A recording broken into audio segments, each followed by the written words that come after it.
हाँ, so next theory है हमारी chemical properties of haloalkanes के बाद नाउ हमें हेलो एरीन्स की केमिकल प्रॉपर्टीज देखनी है। ओके, जिसमें एरोमेटिक ग्रुप होगा सिंपली। ओके, चलो। सो उसमें पहला है न्यूक्लियोफिलिक सब्स्टिट्यूशन। जैसे वहां पर था हेलो एल्केन्स में न्यूक्लियोफिलिक सब्स्टिट्यूशन SN1 SN2 था, वैसे यहाँ पर भी है न्यूक्लियोफिलिक सब्स्टिट्यूशन। मतलब क्या, न्यूक्लियोफाइल आएगा। न्यूक्लियोफाइल आएगा मतलब क्या, न्यूक्लियस के टॉवर्ड्स में जो अट्रैक्ट हो रहा है वो आएगा। न्यूक्लियस में पॉजिटिव चार्ज है तो अट्रैक्ट कौन होगा, नेगेटिव चार्ज, वही फंडा सेम। ओके, तो वो आएगा। ठीक है, चलो तो स्टार्ट करते हैं। Aryl halides are extremely less reactive towards nucleophilic substitution reaction due to the following reason. तो भाई उनकी कंपेयर में, हेलो एल्केन्स की कंपेयर में हेलो अरीन्स जो है रिएक्ट तो होते हैं। Okay, substitution, nucleophilic substitution reaction होती तो है, लेकिन ऐसा समझो कि यहाँ पर एक हेलो एल्केन रखा हुआ है और यहाँ पर एक हेलो अरीन रखा हुआ है और उस साइड से न्यूक्लियोफाइल आ रहा है, तो किसको अटैक करेगा, वो अटैक करेगा हेलो अल्केन्स को, नॉट हेलो अरीन्स को। क्यों, क्योंकि हेलो अरीन्स ज्यादा रिएक्टिव नहीं है और haloalkanes compare to the haloarenes ज्यादा रिएक्टिव है। इसके 3 to 4 रीजंस है, थियरी में भी पूछे जा सकते हैं, वेरी इंपॉर्टेंट।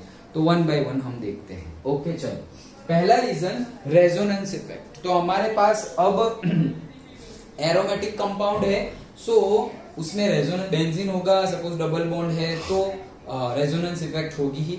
सो रेजोनेंस इफेक्ट की वजह से भी वो लेस रिएक्टिव है।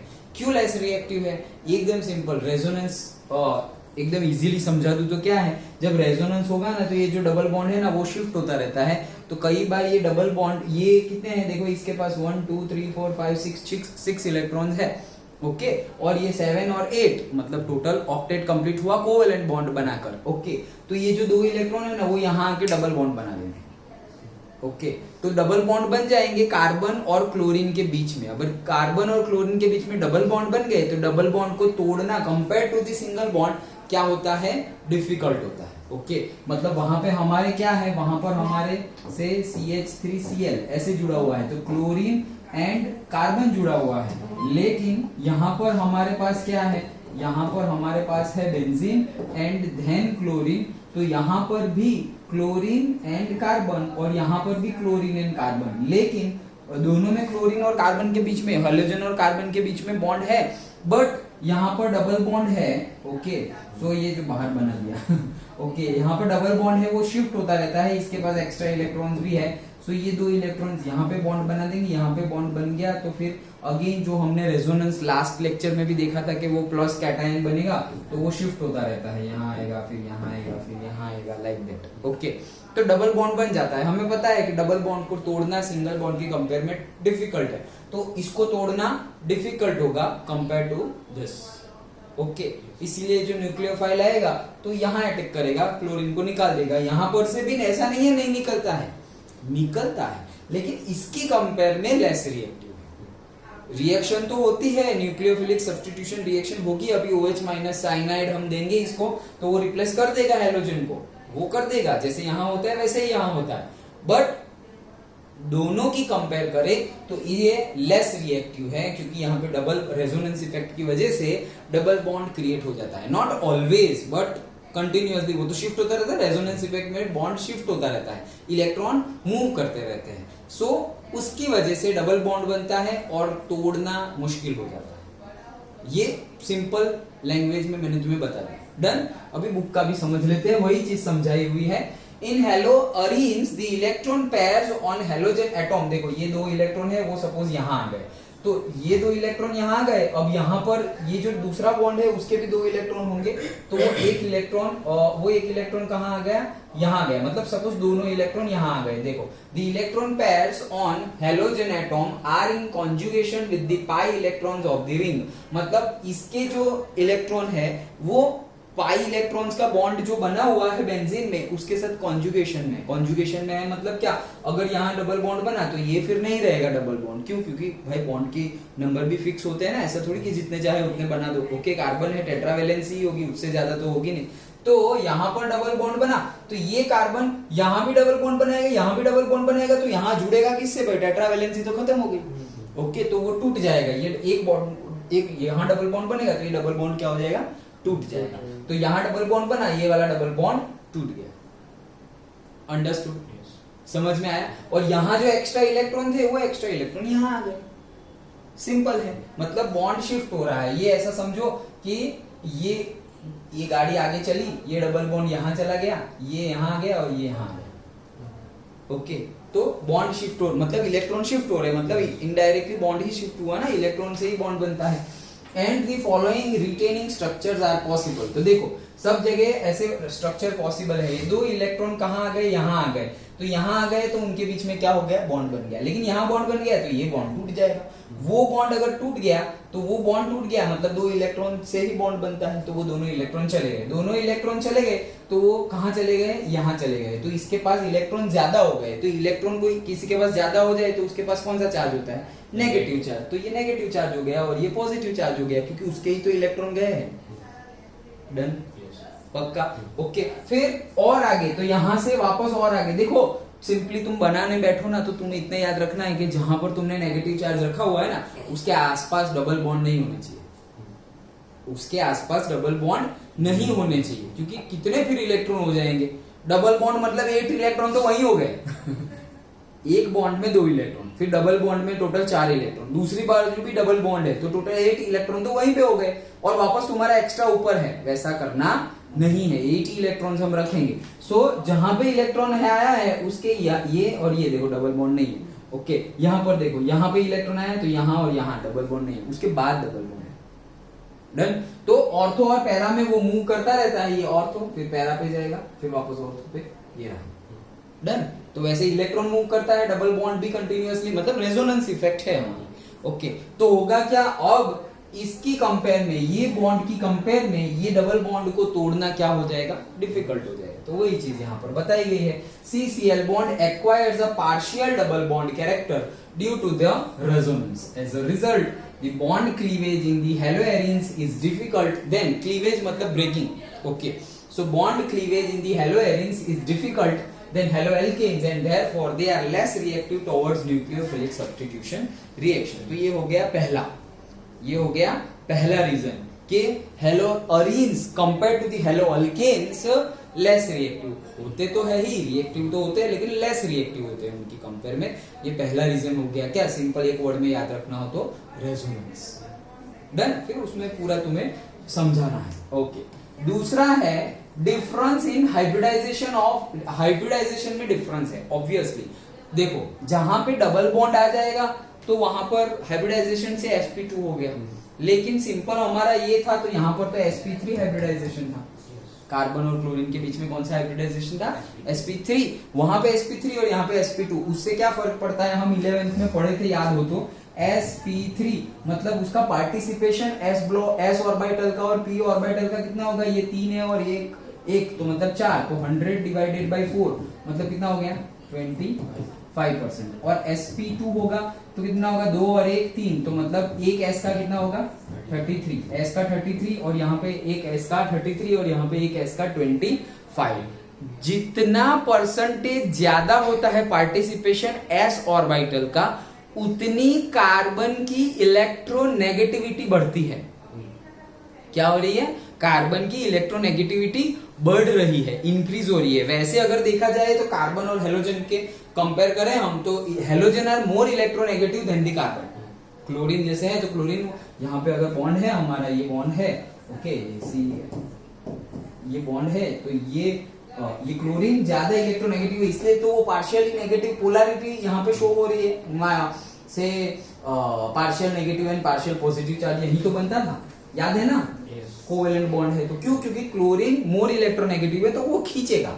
लेकिन ऐसा होने से, ये हाइब्रिडाइजेशन का चेंज होने से हमारा s ऑर्बिटल का पार्टिसिपेशन बढ़ जाता है, और s ऑर्बिटल का पार्टिसिपेशन बढ़ गया तो वो मोर इलेक्ट्रोनेगेटिव बन जाएगा। कौन, कार्बन भी मोर इलेक्ट्रोनेगेटिव हो जाएगा। उससे होगा क्या, उससे ये होगा कि बॉन्ड और ज्यादा स्ट्रांग हो जाएगा। कार्बन और क्लोरीन के बीच का बॉन्ड क्या हो जाएगा, और ज्यादा स्ट्रांग हो जाएगा। और अगर स्ट्रांग बॉन्ड हो गया तो उसको तोड़ना डिफिकल्ट है। ओके, तो वही पॉइंट हमें यहाँ पे लिखना है। Difference in hybridisation of carbon atom in CX bond In haloalkanes, the carbon atom attached to the halogen is sp3 hybridized, while in the case of haloarenes, the carbon atom attached to the halogen is sp2 hybridized. Simple देखो कितने, मैं जैसे अभी 2 minute में जो बोला वही फिर पूरा लिखा हुआ है. तो हमें सिर्फ समझना है कि करना क्या है. कि भाई पहला रीजन रेजोनेंस, तो रेजोनेंस तो हमने याद रखने के लिए एक वर्ड में याद रख लिया. फिर हमें सब कुछ लिखना है कि भाई हेलो एल्केन्स में सिंगल बॉन्ड से जुड़ा हुआ होता है हेलोजन कार्बन से, हेलो अरीन्स में भी सिंगल बॉन्ड से ही जुड़ा हुआ होता है, but in that resonance effect is there. Haloarenes में, यहाँ पे हेलो एल्केन्स में रेजोनेंस इफेक्ट यहाँ पर एटलीस्ट नहीं है. ओके, हमारा अल्कीन होता तो शायद होता, ये तो हेलो अल्केन्स है. ओके, तो उसमें तो रेजोनेंस इफेक्ट नहीं है. तो रेजोनेंस इफेक्ट नहीं है और वहां पर रेजोनेंस इफेक्ट है. दैट्स व्हाई इलेक्ट्रॉन और से इलेक्ट्रॉन शिफ्ट हो रहा है ऐसा बोलो, या पाई, हमारा पाई बॉन्ड जो है वो शिफ्ट हो रहा है, moving pi bond. Okay, so that's why we have double bond, partial double bond between the carbon and halogen. Okay, because of that, ये सब लिखना है अंदर, because of that the bond is stronger, and if the bond is stronger then in comparison to the haloalkane, haloarenes are less reactive. क्योंकि जो जल्दी टूट जाएगा वो दूसरे के साथ रिएक्ट कर देगा, तो ये जल्दी टूट नहीं रहे इसलिए दे आर लेस रिएक्टिव. वो जल्दी टूट जाएंगे इसलिए they are more reactive. Done.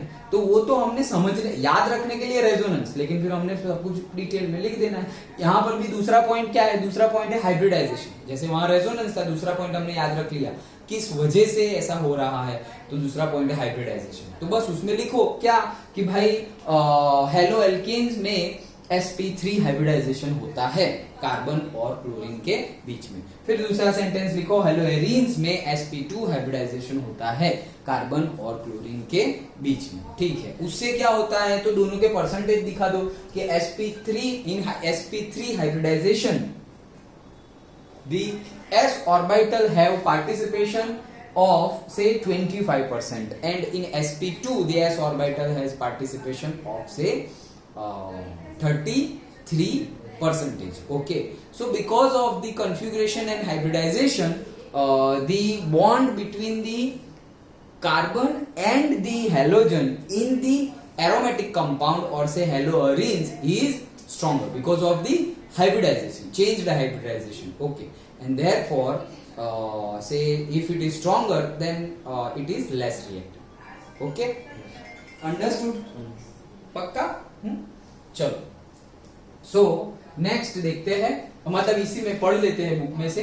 The sp2 hybridised carbon with greater s character is more electronegative. मतलब जो sp2 हाइब्रिडाइज्ड कार्बन होता है विथ ग्रेटर s, तो sp2 हाइब्रिडाइज्ड किस में होता है, हमारा हेलोअरीन्स में होता है, तो उसकी greater s character is more electronegative. मतलब जो s कैरेक्टर है उसमें से मोर इलेक्ट्रोनेगेटिव हो जाएगा. क्यों? क्योंकि sp2 में कितने परसेंटेज आए हमारे, 33% आए. 33% मतलब ज्यादा मोर इलेक्ट्रोनेगेटिव हो जाएगा, हमने जैसे डिस्कस किया वैसे.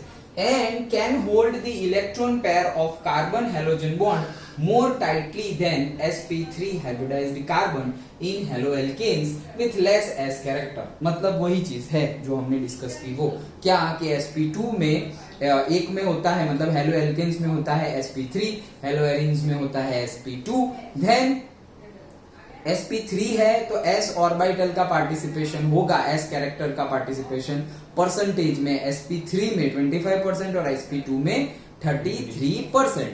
As the percentage s character increase, percentage s character increase, the electronegativity of the carbon is increase. If electronegative, दोनों ही इलेक्ट्रोनेगेटिव है, अब तो दोनों ही इलेक्ट्रोनेगेटिव हो गए ना, तो स्ट्रॉन्गर बॉन्ड हो गया.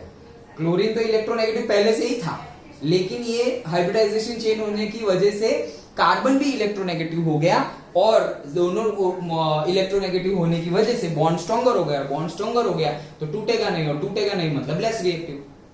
उसकी कंपेयर में, हेलो एल्केन्स के कंपेयर में. ओके, चलो, सो वही चीज बताई गई है.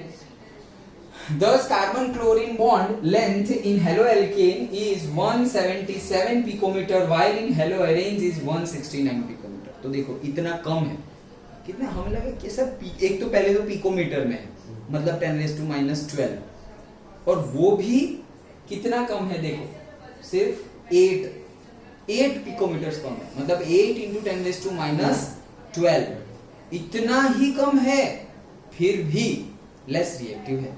ओके चलो, so since it is difficult to break a shorter bond than a longer bond, therefore haloarenes are less reactive than the haloalkanes towards nucleophilic substitution. Simple है, समझ में आ गया? पक्का? Okay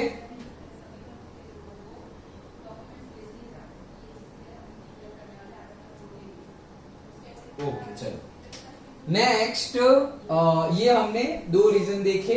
now next third reason क्या है? देखो, instability of phenyl cation. Instability of phenyl cation. और पहले तो हमने दो पॉइंट तो हमने समझ लिए, क्या? एक तो रेजोनेंस और दूसरा हाइब्रिडाइजेशन। तीसरा पॉइंट, जो कार्बोकैटायन हमारा बनता था, कैसे बनता था? हेलोजन निकल जाएगा तो कार्बोकैटायन बन गया, तो ये भी कार्बोकैटायन ही है, लेकिन उसको हम क्या बोलते हैं? Phenyl cation. ओके, तो जो हमारा बेंजीन है उसमें से एक H निकल जाए तो वो फिनाइल बन गया। बेंजीन में से एक H निकल जाए तो हमारा क्या बन गया? फिनाइल बन गया। ओके, जो बेंजाइल होता है उसी को हम फिनाइल बोलते हैं। ओके, सो उसके ऊपर भी प्लस आ जाएगा कैटायन। तो क्या बोल रहे हैं कि उसकी इनस्टेबिलिटी है, वो स्टेबल है नहीं।